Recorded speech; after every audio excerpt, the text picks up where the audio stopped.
Welcome to this episode of Art Talk. And today we're going to address composition. Well, part one of many of talking about composition.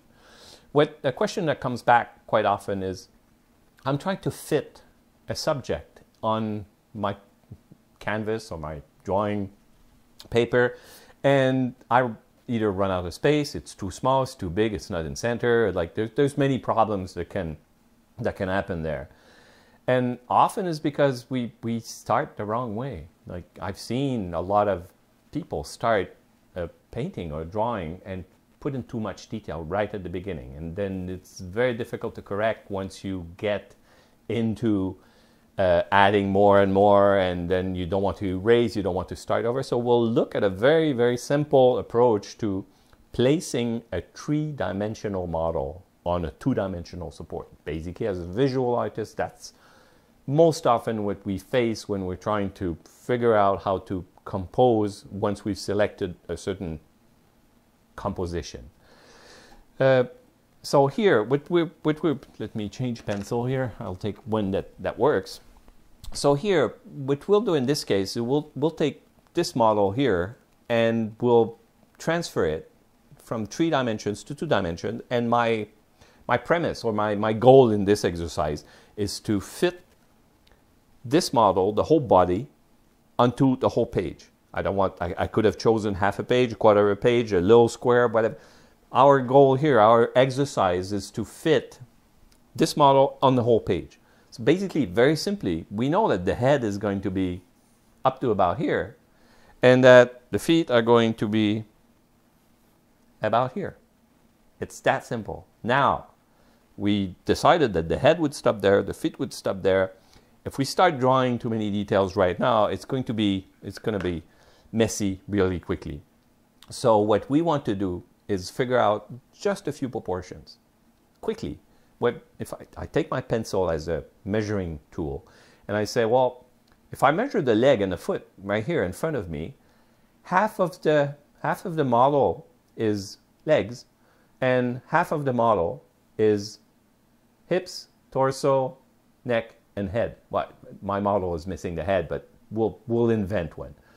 So half down here, half up here, and all we have to do is transpose this here. So what do we want to do? We want to fill the whole page with the model. So, well, it's half and half. So half the page, let's cut the page in two about. Half the page, and we just have to fit this model there. If we want to go in this exercise and go one level more, I look at the legs and I can figure out that about half the leg is the thigh and half the leg is the lower portion of the leg with the foot. So like I could say that the knee is about here, and like this, the other one is a bit higher because the leg is kind of looking a bit in the back. I'll take a picture of the model from my angle, because always it's about what you see, what your angle is. So if I take a picture of the model from here, that's about what I'm seeing. Now, if we look at the upper part of the body, well, right above center, we've got the hips, and then abdomen, upper torso, that's about here, and then we've got one arm going there, one arm going there, one arm going this way, and then the hand is kind of placed behind the model, and one leg here, one leg there, and 2 feet.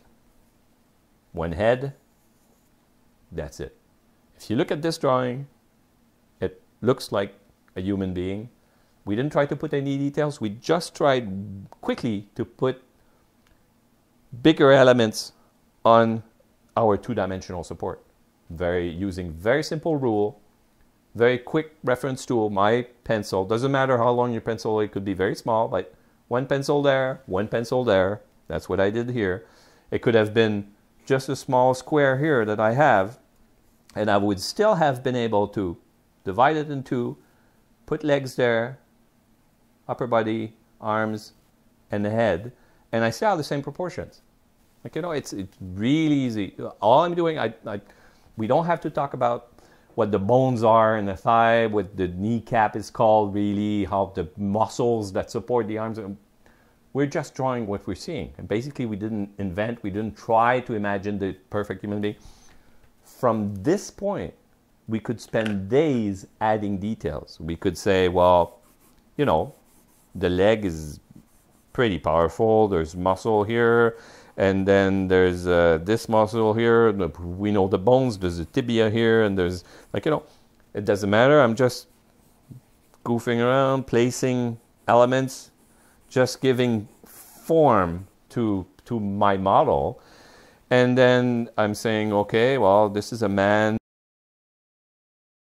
The hip, fairly small waist area. That's what I'm looking at. I'm not inventing. I'm just telling you.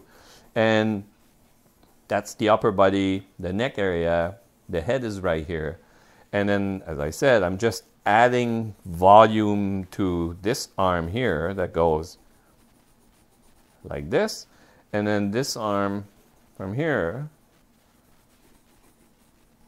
that goes like this. See? All I did was add a bit of volume, add a bit of shadows, add a bit of muscle mass, and I'm just looking at what's in front of me. I didn't invent, and you could refine that division process, that composition process, by saying, well, the foot is about 1/2 of the lower leg. So you have the length for your foot. It kind of has to be in proportion to.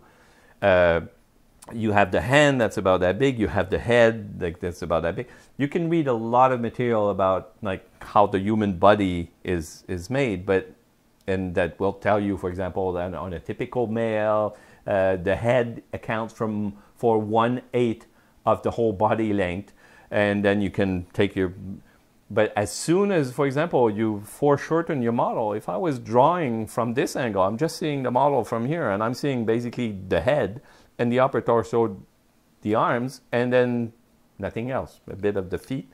So all these proportions that you learn and that you read about, and that the head has to be so big, that's in exact measurement. But when you just draw what you look at, you can just retake your very simple measuring device and check your proportions. So if I was looking at the model this way, I would see a big round thing, that's the head, a bigger round thing under it, that's kind of a bit bigger, that's the shoulder area and the upper trunk area, and then arms, and then feet, and nothing else. So again, always think what you're trying about your composition, what you're trying to fit in 2 dimension, and just look, use very simple tools, your eyesight, your pencil, and that's it. And it looks like a human being. Then again, as I said, you could spend days and days and days refining your drawing, adding anything you want, adding all the little broderies, all the little intricacies of the actual clothes that the model is wearing. If you're working from a live model, working for our photography, you'll see in the next few lessons that will take that composition and go a lot further into detailing what is important, what is not important, what choices you have as a visual artist creating a 2-dimensional representation of what you see or even imagine. We'll talk again soon. Have fun. Thank you for watching.